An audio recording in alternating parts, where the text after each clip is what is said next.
है course addicts की तरफ से ब्रांचेस ऑफ केमिस्ट्री। केमिस्ट्री के सबसे पहले दो ब्रांचेस हुआ करते थे। एक को हम कहते हैं organic organic chemistry organic chemistry एक को हम ऑर्गेनिक केमिस्ट्री कहते हैं और दूसरे को हम कहते हैं इनऑर्गेनिक केमिस्ट्री। अब यहां पर आप देखें, यहां वर्ड्स ऑर्गेनिक ऑर्गेनिक का मतलब है, वर्ड ऑर्गेनिक का मतलब है ऑर्गेनिज्म, और ऑर्गेनिज्म आपके पास होता है प्लांट और एनिमल, प्लांट और एनिमल, और प्लांट और एनिमल में होते हैं कार्बोहाइड्रेट, इसमें होते हैं प्रोटीन, इसमें होता है लिपिड्स, इसमें होता है डीएनए, इसमें होता है आरएनए यानी न्यूक्लिक एसिड, इसमें होता है एंजाइम, इसमें होता है कैटलिस्ट, कुछ कैटलिस्ट भी है। तो हमारे पास ये तमाम कंपाउंड जो होते हैं ये ऑर्गेनिज्म के अंदर होते हैं। इन कंपाउंड को हम ऑर्गेनिक कंपाउंड कहते हैं। इन कंपाउंड को हम क्या कहते हैं? ऑर्गेनिक कंपाउंड कहते हैं। और ऑर्गेनिक कंपाउंड में, इन तमाम ऑर्गेनिक कंपाउंड में एक चीज कॉमन होती है, एक एलिमेंट उसमें एसेंशियल होता है जिसका नाम होता है कार्बन।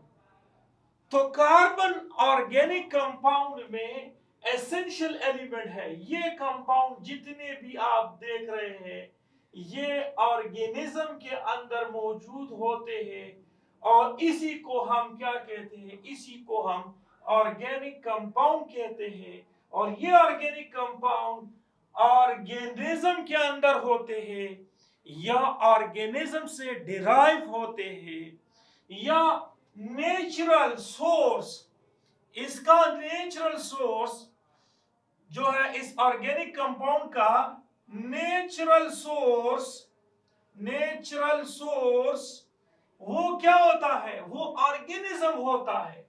तो जो चीज ऑर्गेनिज्म के अंदर मौजूद होता है, नेचुरल सोर्स जो होता है वो ऑर्गेनिज्म होता है, उन तमाम चीजों को हम ऑर्गेनिक कंपाउंड कहते हैं। और ऑर्गेनिक कंपाउंड की स्टडी को हम ऑर्गेनिक केमिस्ट्री कहते हैं। अब आप नजर दौड़ाएं और देखें पूरे यूनिवर्स को, उसमें आपको दो चीजें मिलती है। एक ऑर्गेनिक यानी जो ऑर्गेनिज्म से निकला हुआ है या डिराइव हो गया है, तो वो ऑर्गेनिज्म उसमें प्लांट और एनिमल होते हैं। तो जो चीज प्लांट और एनिमल के अंदर नेचुरली मौजूद होते हैं उसको ऑर्गेनिक कंपाउंड कहते हैं और इसकी स्टडी को हम ऑर्गेनिक केमिस्ट्री कहते हैं।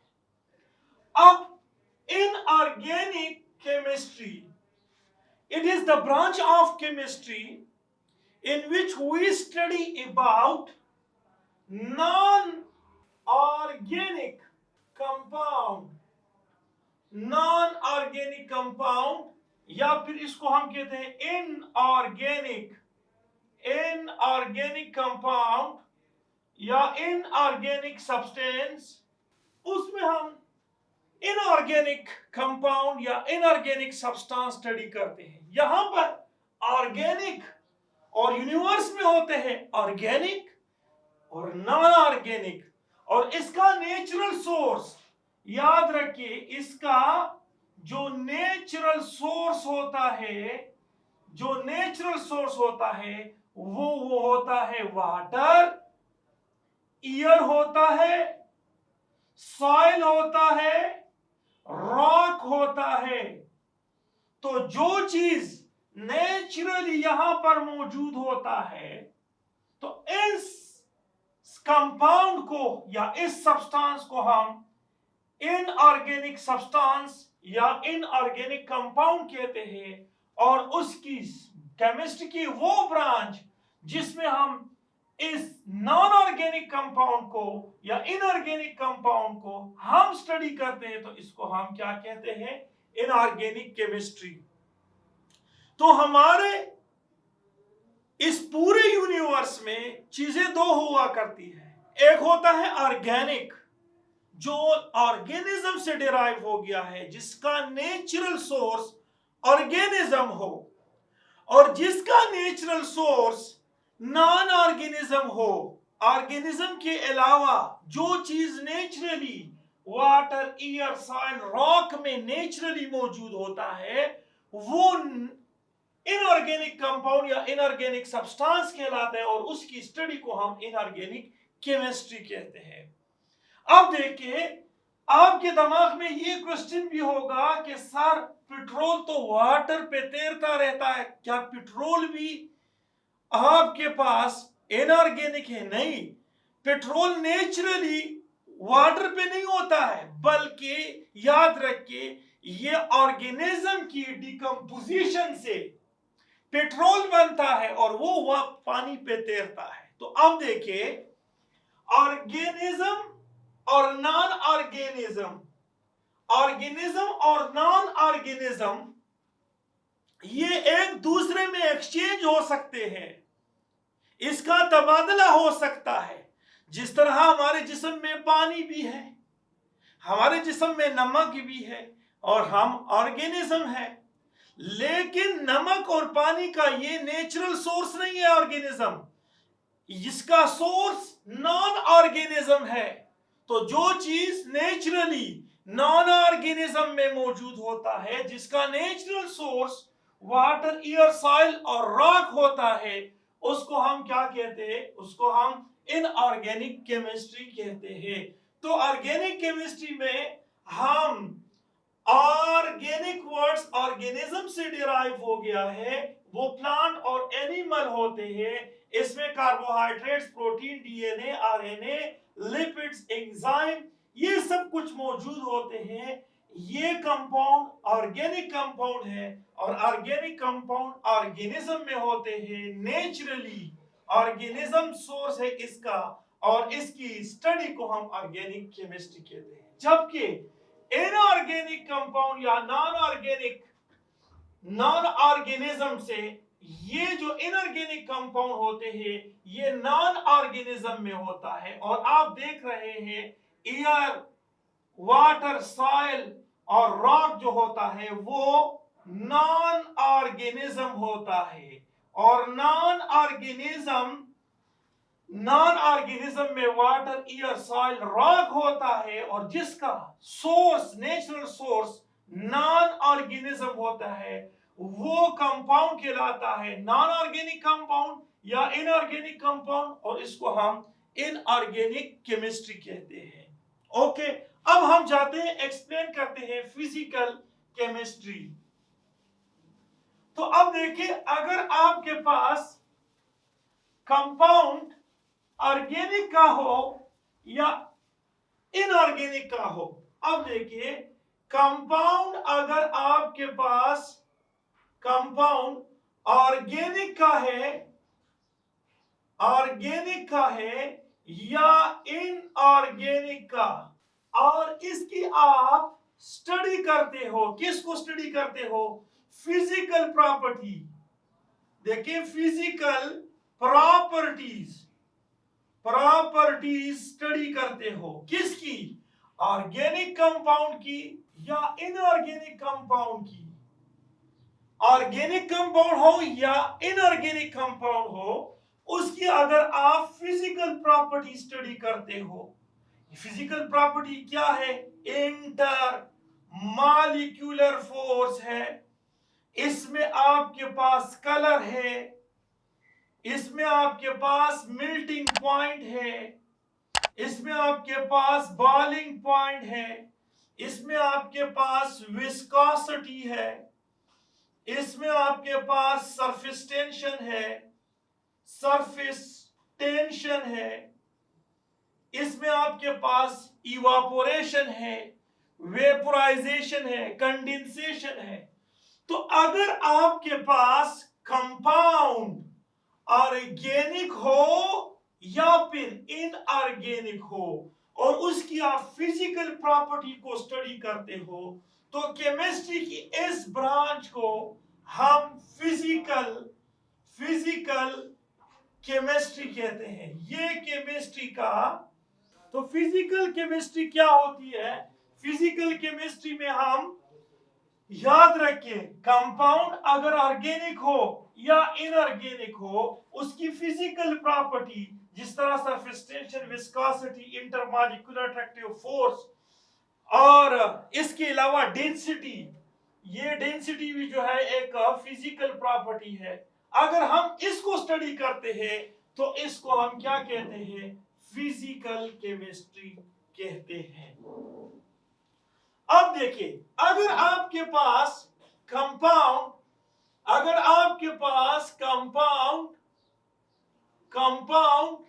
ऑर्गेनिक हो, ऑर्गेनिक या इनऑर्गेनिक हो और इसकी जो रॉ मटेरियल है, खाम माल है, ख्वाह वो क्या हो, वो रॉ मटेरियल ऑर्गेनिक कंपाउंड हो या इनऑर्गेनिक कंपाउंड हो, और इसके रॉ मटेरियल से न्यू प्रोडक्ट हम बनाए, तो केमिस्ट्री की ऐसे ब्रांच जिसमें ऑर्गेनिक कंपाउंड के या इनऑर्गेनिक कंपाउंड के रॉ मटेरियल से न्यू प्रोडक्ट बनाते हैं, तो ऐसे केमिस्ट्री को हम कहते हैं इंडस्ट्रियल केमिस्ट्री कहते हैं। इंडस्ट्रियल केमिस्ट्री कहते हैं, ये इंडस्ट्रियल केमिस्ट्री है। सपोज आप देख ले, आपके पास ये बॉल पॉइंट है या मार्कर है, ये तो जमीन से नहीं निकला है, न आसमान से उतरा है, बल्कि ये रॉ मटेरियल से बना हुआ होता है। हमारे पास यहां इसमें ये ब्लैक इंक है बॉटल में, ये कहां से आ गया है? ये raw material of organic compound से आ गया है। हमारे पास ये व्हाइट बोर्ड है, कहां से आ गया है? ये नॉन ऑर्गेनिक कंपाउंड से या इनऑर्गेनिक कंपाउंड से ये बना हुआ होता है। हमारे पास पीवीसी है, पॉलीविनाइल क्लोराइड, जो कि पॉलीमर्स होता है, कहां से आ गया है? ऑर्गेनिक कंपाउंड से आ गया है। तो जितनी भी चीजें, ये लैपटॉप जो बने हुए होते हैं, ये आपके पास जो कंप्यूटर होता है, ये तमाम चीजें जो है ये ऑर्गेनिक और इनऑर्गेनिक कंपाउंड के रॉ मटेरियल से न्यू प्रोडक्ट बनते हैं। इस तरह से अगर आप सीमेंट को देखें, तो सीमेंट जो है ये ऊपर से नाजिल शुदा नहीं है, ना जमीन से ये निकला हुआ है। सीमेंट फैक्ट्री में बनता है, और ये कहां से बनता है? इनऑर्गेनिक कंपाउंड से बनता है। और इनऑर्गेनिक कंपाउंड ये क्या होता है? ये रॉ मटेरियल होता है, और इससे न्यू प्रोडक्ट सीमेंट बनता है। और केमिस्ट्री की इस ब्रांच को, जिसमें हम रॉ मटेरियल को स्टडी करते हैं to form a new product of the organic and inorganic compound, this branch of chemistry is called industrial chemistry या applied chemistry कहते हैं। इसको हम applied chemistry कहते हैं। अब हमारे पास अगर कंपाउंड ऑर्गेनिक हो या इनऑर्गेनिक हो, उसकी अगर हम क्वांटिटी या क्वालिटी अगर इसको हम स्टडी करते हैं, ख्वाह कंपाउंड ऑर्गेनिक हो या नॉन ऑर्गेनिक हो या इनऑर्गेनिक हो, तो इसकी याद रखिए क्वांटिटी और क्वालिटी, यानी ये पेवर कितना है और क्वांटिटी, इसकी मिकदार कितनी है, उसको अगर हम स्टडी करते हैं तो केमिस्ट्री की इस ब्रांच को हम एनालिटिकल केमिस्ट्री कहते हैं, एनालिटिकल केमिस्ट्री कहते हैं। अब अगर हमारे पास कंपाउंड ऑर्गेनिक हो या इनऑर्गेनिक कंपाउंड हो और यहां से आप इसके एडवर्स इफेक्ट होता है किसके ऊपर, लिविंग ऑर्गेनिज्म के ऊपर। So the branch of chemistry in which we study about the adverse effect of the organic compound and inorganic compound on living organism, such type of a chemistry is known as environmental chemistry. ये आपके पास क्या है, environmental chemistry है, environmental chemistry। तो environmental chemistry में भी हम organic और इनऑर्गेनिक कंपाउंड के एडवर्स इफेक्ट जो कि लिविंग ऑर्गेनिज्म के ऊपर होते हैं, जो कि एनवायरनमेंट के ऊपर होते हैं, उसको हम स्टडी करते हैं एनवायरमेंटल केमिस्ट्री में। ऑर्गेनिक हो और या इनऑर्गेनिक कंपाउंड हो, उसकी रॉ मटेरियल से अगर हम न्यू प्रोडक्ट को बनाना चाहे या बनाते हैं तो ऐसे केमिस्ट्री को अप्लाइड या इंडस्ट्रियल केमिस्ट्री कहते हैं। अब इसके बाद एक हमारे पास होता है बायोकेमिस्ट्री। बायोकेमिस्ट्री क्या है? बायोकेमिस्ट्री जो है ये हिस्ट्री ऑफ लाइफ है in its chemical process of organic and inorganic substance। अगर ऑर्गेनिक और इनऑर्गेनिक सब्सटेंस का अगर हम केमिकल प्रोसेस पढ़ते हैं, जो कि हिस्ट्री होता है लाइफ के बनाने में, लाइफ को ग्रोथ देने में, डेवलपमेंट में, जो चीज ऑर्गेनिक हो या इनऑर्गेनिक हो, उसकी केमिकल प्रोसेस जो लाइफ के लिए जरूरी हो, उसको हम स्टडी करते हैं किस में? इसको हम स्टडी करते हैं इसको हम कहते हैं बायोकेमिस्ट्री में हम उसको स्टडी करते हैं। और हमारे पास बायोकेमिस्ट्री में बायो के लिए बायोमॉलिक्यूल्स की जरूरत होती है, और बायोमॉलिक्यूल्स में हमारे पास 6 किस्म के एलिमेंट्स होते हैं। ऑक्सीजन होता है, दूसरा हाइड्रोजन होता है, कार्बन होता है, नाइट्रोजन होता है, कैल्शियम होता है और फास्फोरस होता है। So this is the total story about the branches of chemistry. Okay, thank you for watching this videos. Allah Hafiz.